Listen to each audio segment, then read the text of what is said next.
땅이 없지 않습니까? 재정도 어려워요.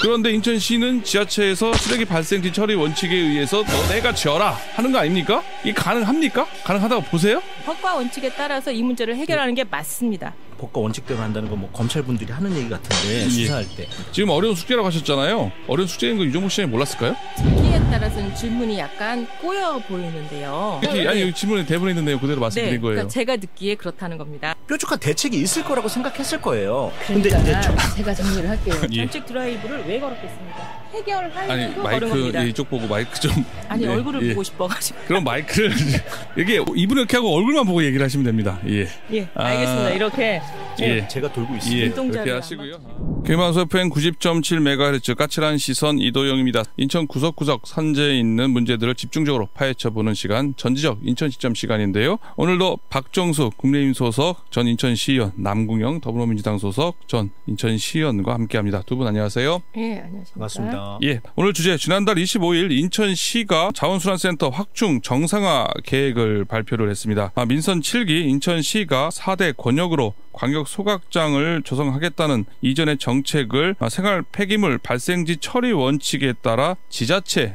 주도로 바꾸겠다는 건데요. 심지어 입지 선정위원회까지 무산되고 발생하는 것도 있었어요. 무산되는 것이. 그런데 더 이상 현재 광역화 체계로는 시간만 흘러가고 정책에 진전이 없어서 2026년 직매립에 대비해서 군구가 어떻게 여기에 주도의 방침을 틀어버린 거예요. 할 수가 없는 거예요. 그래서 시는 지역 주민들의 체감할 수 있는 인센티브를 확대해 갈 방침이고 약 1,000억 원의 인센티브를 제공하면서 빨리 해라 이렇게 틀은 겁니다. 방향성을. 이제는 각 지자체가 알아서 해라. 물론 뭐 쉬운 일은 아닙니다만은 이렇게 하면은 어떻게 하느냐 그렇게 얘기를 하는데 이 각 지자체들 당황할 수 있지 않겠습니까? 자원순환센터는 사실 더 이상 미룰 수 없는 과제인 것은 모두 다 알고 있는 사실입니다. 근데 이제 시 입장도 지자체장의 입장만 대변할 수 없는 상황이에요. 26년 직매립을 이제 금지를 했으니까 시 입장도 저는 이해가 갑니다. 인천시 모든 군구가 해결이 안 되는 건 아니거든요, 사실. 그래서 수도권 매립 종료를 하려면 반드시 어떤 방식이든 지자체장의 협조가 반드시 필요한 부분인데 송도 소각장권은 남부권으로서 미추홀, 남동구, 연수구에서 처리할 거고 서구와 강화는 청라 소각장을 현재 쓰고 있는데 자체 소각장을 지금 추진 중이에요. 그래서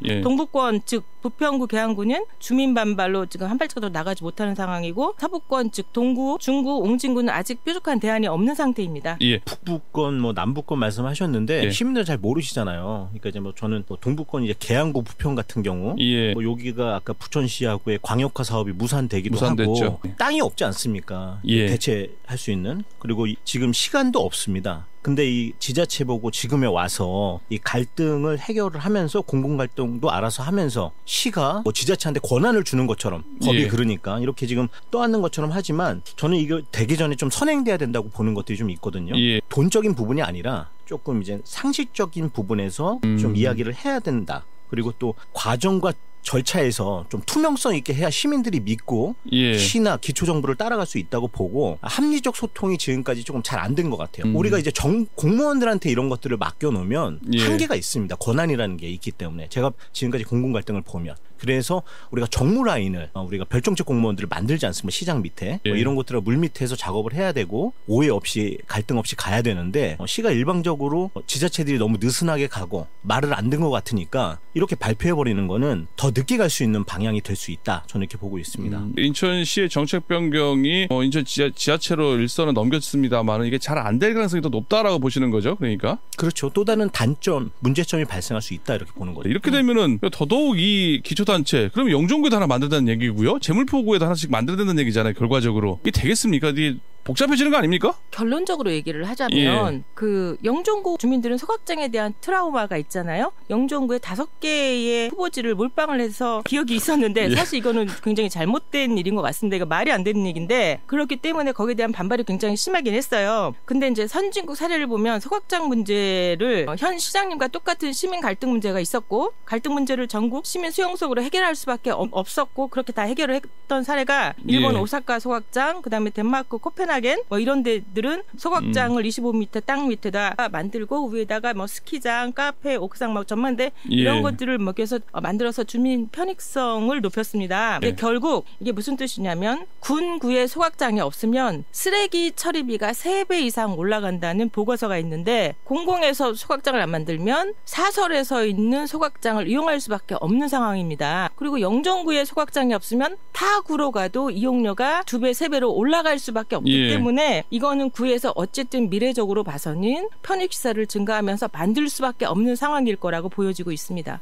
영종구에다가 쓰레기 소각장 만들 수 있을까요? 그거는 영종구 주민들이 지금 현재 하나 있기는 하잖아요, 공항에. 거기에 공항이랑 잘 협의를 해서 증설하는 방법도 있을 거고 그거는 이제 상의를 해야 되겠지만 만약에 없으면 지금 당장은 뭐 만들지 않아야 되겠다고 하지만 아마도 주민들이 쓰레기 처리 비용이 3배 아니면 그 이상 올라가면 아마 선택을 해서 결정을 하지 않을까라는 생각을 합니다. 이 재정 자립도가 지금 많이 떨어지고 있는 기초단체들 재정도 어려워요. 그런데 인천시는 지자체에서 쓰레기 발생지 처리 원칙에 의해서 너네가 지어라 하는 거 아닙니까? 이게 가능합니까? 가능하다고 보세요? 너무 어려운 숙제예요. 이거는 그리고 또 광역소각장 건설비 40%를 정부 예산을 해서 매칭해서 기초단체가 예산을 만들고 이거는 둘째 문제예요. 아까 부지 선정하는 부분 그리고 가장 큰 건 주민 설득 과정이 너무 어렵다는 겁니다. 돈만의 문제가 아니고 이거는 조금 다른 문제인데 대체 매립지 예전에 공모를 환경부에서 한 적이 있습니다. 2021년도에. 그때 한 6,700억 정도 그리고 지원을 바로 해주고 그다음 30년간 한 2조 6,300억 정도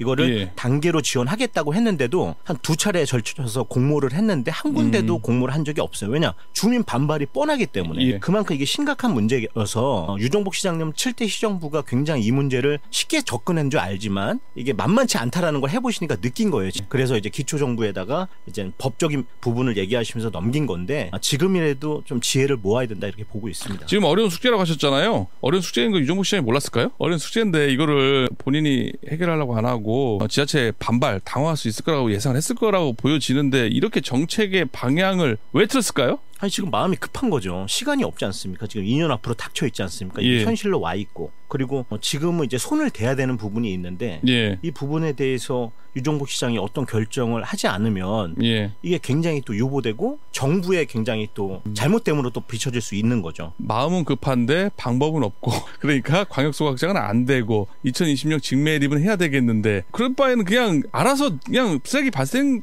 그래서 니네들이 알아서 처리해라 뭐 그 얘기죠? 정치적 결정과 연결이 됐다면 정말 좀 안타깝게 저는 보고 있고요. 이 부분들을 다 시가 모르지 않는다 좀 보고 있습니다. 민선 7기 전임 시정부가 좀 서두른 면이 있다. 유정복 시장 법과 원칙에 따라서 이게 정상화하는 거다라고 얘기를 하고 있는데요. 듣기에 따라서는 질문이 약간 꼬여 보이는데요. 특히 아니 여기 질문에 대본에 있는 내용 그대로 말씀드린 거예요. 그러니까 제가 듣기에 그렇다는 겁니다. 법과 원칙에 따라 정상화하겠다가 맞는 말이지 틀린 말이 아니지 않습니까? 반대로 법과 원칙 아니면 이 난제를 어떻게 풀지 다시 한번 제가 질문을 드리고 싶어요. 그러니까 법과 원칙에 따라서 이 문제를 해결하는 게 맞습니다. 법과 원칙대로 한다는 건 뭐 검찰분들이 하는 얘기 같은데 수사할 때 환경특별시 선언하고 2020년 10월에 2025년까지 수도권 매립지 종료하겠다고 선언한 다음에 TF를 만들어서 굉장히 자원순환 정책에 대해서는 진심을 다해서 왔습니다. 이 숙제를 안 넘기기 위한 민선 7기 박남주 시장 시절의 노력이라고 봐야지 어떻게 그걸 서둘렀다고 보겠습니까? 이게 민선 7기에서 광역 소각장을 추진했는데 그게 잘 안 됐잖아요, 사실. 잘 안 된 게 아니라 지지부진됐죠. 아니 뭐 잘 될 줄 알고 영웅 에코랜드 뭐 이런 것들도 만들었던 거 다 백지화 시켰잖아요. 3년 동안 방치되고 뾰족한 대책이 있을 거라고 생각했을 거예요. 그러니까 근데 이제 제가 정리를 할게요. 시장 유정복 시장님이 강력하게 드라이브를 걸었잖아요.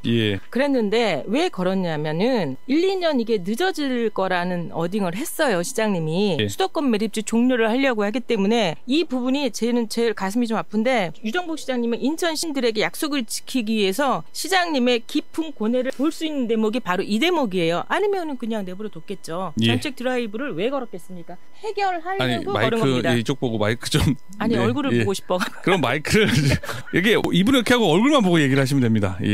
알겠습니다. 이렇게 제가 돌고 있습니다. 이렇게 하시고요. 어떻게 해결해야 나가는지 가볍게 간단하게 한 말씀씩 듣고 다음 주제로 넘어가도록 하겠습니다. 그 수도권 매립지 문제는 한국의 대표적인 사회적 갈등 과제인데요. 30년 이상 수도권의 폐기물을 받고 있는 인천시에서는 수도권 매립지 종료를 위해 사자회담과 소각장 문제를 좀 더 적극적으로 대처해야 하는데 제가 보기에는 결국 이 문제는 중앙부처에서 나서서 획기적인 인센티브를 통해 해결을 해야 할 것 같습니다. 타 도시와 엉클어진 실타래를 풀기는 참 어려운 문제인 것 같습니다. 대통령이 해결해 주시면 너무 편할 것 같고요. 패를 숨기지 말고 대화를 해야 된다. 지금 어설프게 주민이나 지자체한테 지원 정책 얘기하고 인센티브 얘기하고 랜드마크 만들어주겠다 하는 것은 소통이 안 된 상황에서는 갈등만 조장할 뿐이다. 이렇게 저는 보고 있고 그래서 서로에게 미래적 이득이 되는 부분에 윈윈 협상을 좀 만들어서 출구 전략을 찾자. 저는 이렇게 말씀드리고 알겠습니다. 싶습니다.